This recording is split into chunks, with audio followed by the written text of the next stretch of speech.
You know, modern Magic collecting has really turned into Commander. The Commander format has overtaken both playing and collecting. Let's take a look at my Commander collection and see how am I holding up on the collecting side. Well, you may remember this Magic backpack from a collection I picked up a couple of months ago. This is the backpack that I roll into at the shop and I play with. Let's take a look at my Commander decks. Alright, so these are the decks that I play with mostly, but I will let you know we draft at our store most often on Friday nights, and these are my draft lands I always like to show off. I've updated my draft lands to the Kamigawa draft lands. Super fun to have a set of draft lands that you draft with every time. I upgraded these from the Phyrexia All Will Be One Step and Complete foils, and now the Kamigawa ones are my draft lands. Super fun to show up to the table and draft with really beautiful lands. I always recommend you get yourself some draft lands. This Lands Matter deck is my baby. This was my big first Commander that I ever picked up, and this is really the deck that gets updated the most and the deck that I really focus on more than anything. That's a proxy Mondrak that I got in a collection. I just like to show people how good fake cards have gotten. This is the first Commander I ever had was Lord Windgrace, and it's super fun to play. I don't get this one out to the table very often because it's a little bit too powerful, and I feel like my turns take absolutely too long. Now I will say I get to play less Magic these days than I'd like. Owning a store means that you play less Magic than you want to. But this is a Lands Matter deck that just does all sorts of land things. You get to sacrifice your lands for resources. You get to drop tons and tons of land triggers. And you can see I do like, the whole point of this video is to talk about modern Magic collecting. This is where I think Magic really shines, that the collectible cards, the big versions, the cards that are expensive are fun to throw into a Commander deck and actually see play. And that's a different caveat than something like Pokemon. So this is the alternate Commander. And sometimes I run Soul Windgrace, sometimes I run Lord Windgrace. It's also in the wrong color sleeve. The front of the sleeve is the same, but it is technically marked, but don't tell anybody. It's okay. I don't feel like re-sleeving the whole thing. I ran out of sleeves. So this is what I think. Like, I think modern Magic, like if you get something cool, you want to put it in your Commander deck, and that's like become the collecting side of modern Magic, which I think is super cool. So I don't think I do that well enough. I know some people like really, foil out their decks and stuff like that. I think I have too many Commander decks to really do that or really care that much to do it. But whenever I get a cool version of a card, I always throw it in these decks because these are ones that I'm playing the most of. These are Altar Sleeves, the Soul Ring and the Lord Windgrace. Altar Sleeves is a company that makes like inner sleeves that, act as altars. So the one thing I think, having matching lands, that's another really big way to collect Magic. Having your dual lands in a, if you want to collect a set of dual lands, collect a set of dual lands and throw them in a Commander deck and really enjoy the hobby in both the playing and the collecting way. Now, I do collect sealed product. I do all that. I do invest in sealed product too. That's something that I do. But I really feel like building Commander decks and having stuff out on the table is also another really fun way to collect in the hobby. And I don't get to talk about that much.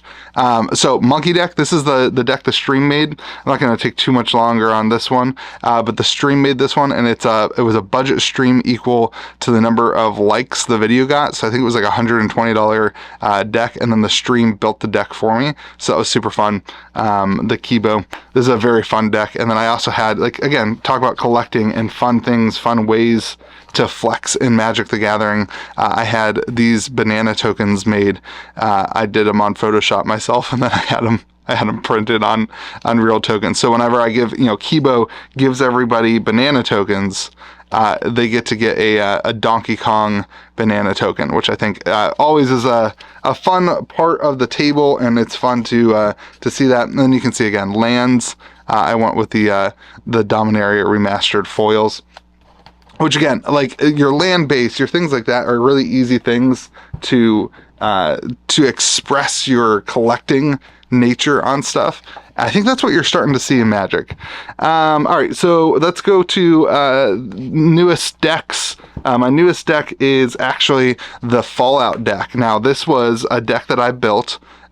Liberty Prime. I really should get a foil version of this, but Liberty Prime, this deck I built just because I pulled the Mana Vault from Fallout Secret Lair. The big Mana Vault, the expensive Mana Vault, and I wanted to just have a deck that made sense to put it in. So I made a Voltron. I already had a Voltron Alea deck, and I turned this into my Voltron Alea deck. I got rid of Alea, and it's so all the swords. This is like kind of an overpowered deck, but all the swords, just an excuse to, there's the collectability, right? Got a chromatic lantern in a collection. I was like, I'm going to keep that. There it is. This was just an excuse to run a deck with the foil Mana Vault. That's all this was. It was me wanting to have a reason to play this card and not just sit it on a shelf. And to collect Magic in a special way. And so it's fun to do that. If you know, obviously some people like the cheapest versions of the cards, and there's nothing wrong with that. But for those of us who do like to collect, I always feel like another way to enjoy the collection that you have is to actually just sleeve it up and to play with it. And you know, the best thing about Magic is the graded card world isn't as big in Magic. So for something like the Mana Vault in Pokemon, that would be a card that you'd be like, oh my gosh, I have to get that graded. I have to get the extra value add of having this thing graded. But you know what? In Magic, there's just not that pressure to grade the cards. This one has a Wheel of Fortune. This is a fun deck. I gotta get this out to the table. I don't get this out to... I need to get a group of guys that play. I would love to start streaming Commander again. It would be so much fun. We had such a blast when we used to stream Commander. But life is just so busy with kids and everything. It's hard to get something organized and consistent in my life. All right, I'm going to leave these two because I think I've actually shown these two. This was like the second big Commander deck I built. This is just Yarg entering the battlefield, and this is Time 9 Ikra, just life gain. These haven't really gotten updated in a long time. I actually just have them in my backpack because I have another stack of Commander decks over there that we won't even take a look at. But I just rotate out a couple decks every time to make sure whenever I do get to play, it's different. Now, slivers. And this one is very rarely in my bag. I actually just took out the other night. But this is my excuse to have a full set of dual lands in a deck. That's kind of the point of this deck, was just like, hey, I want to collect all the dual lands. And so I, over time, collected all the dual lands. This was, you guys remember this from a collection purchase. I always try to keep one card from each collection purchase. This Sliver Overlord was picked up in the big $70,000 collection purchase that kind of jump started a lot of the collection buying. And then these tokens are also super cool. These are like $30 tokens each. But this Sliver deck was my excuse to have, you know, one of each dual land and make sure that I have a collection or a deck that just has everything in it, so that I am collecting the dual lands and I am quote unquote investing in the dual lands. So this runs all 10 duels, it runs all 10 fetches, it runs all 10 shocks. That's the mana base, and then it's just a Sliver deck. This is the deck you don't want to see at your table. You know, a deck like this is super powerful, but you end up getting hated out pretty early on. Mana Echoes, this is one of my favorite cards in Magic. I love having this in foil. I accidentally sold this foil once to a buddy, and then thank you, Sam, for selling it back to me. We accidentally listed it, and Sam picked it up. So this is my excuse to have a deck with all 10 duels. Again, just Mana Crypt. This is an illegal deck. I gotta upgrade it. I don't like upgrading and updating the decks. I kind of build a Magic deck and then I just kind of leave it, and I don't really update it. I don't really change it unless something really good comes out and I'm like, oh, I have to have that in the deck. For the most part, I don't update it. I don't change it. For this one, I should probably get the retro frame foil fetches added in.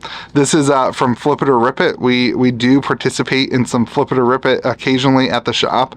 And this was a Vampiric Tutor that got ripped. Let's see, this would have been from, I don't know if I can make out who ripped this. Tommy.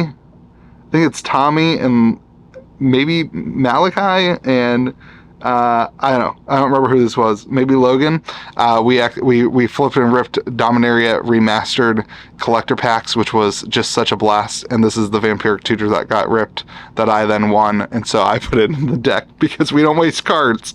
We don't waste cards. Oh, people are going to hate that. That's all right.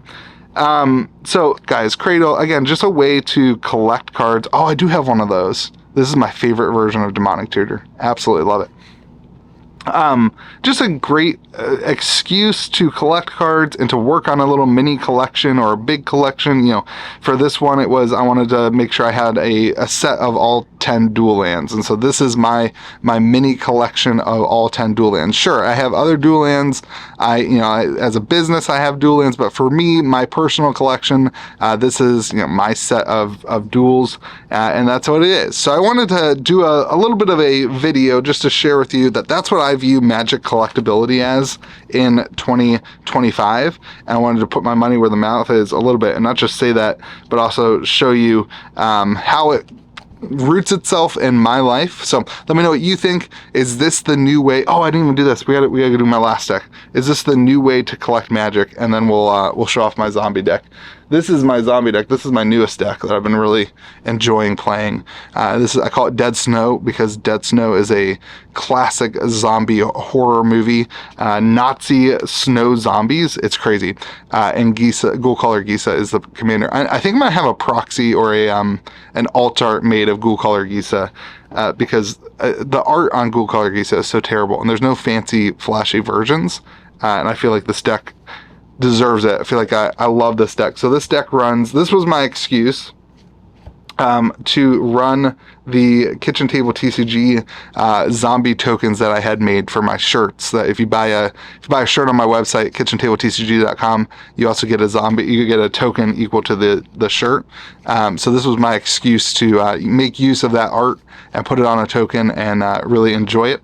And so this is Ghoulcaller Gisa. This is just zombie tribal Thornbite Staff. It's got a bunch of